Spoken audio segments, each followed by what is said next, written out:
Assalamualaikum warahmatullahi wabarakatuh. Turtoonni qomoo koo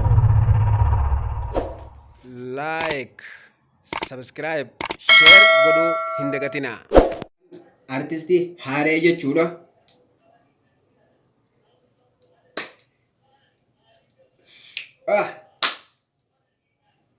Gaddaa fi gammachuu walumaan irra aanaa. Gaddaa fi gammachuu walumaan irra aanaa. Eeysallee jiraannu walirratti abdannaa. Eeysallee jiraannu walirratti abdannaa. Gaafa nagaa taphaa wajjin buburraayne waliin nyaannee dhuyne waliinis dhaadanne. Waliin nyaannee dhuyne waliinis dhaadanne.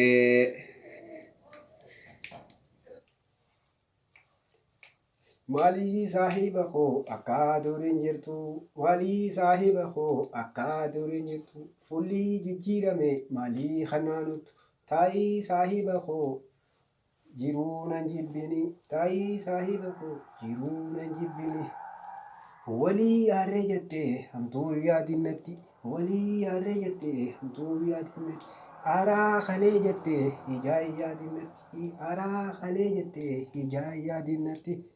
Dhiifaa manaaf godhi onfiin tarabbiiti dhiifaa manaaf godhi onfiin tarabbiiti ani gama kiyyaan dhiifaa masiif godhe ani gama kiyyaan dhiifaa masiif godhe awwa yoo diddees akka feete ta'eera si haa baasu kaarree waraaba isaa baasu kuti bitaa kiyya anis mirgaan kutaa.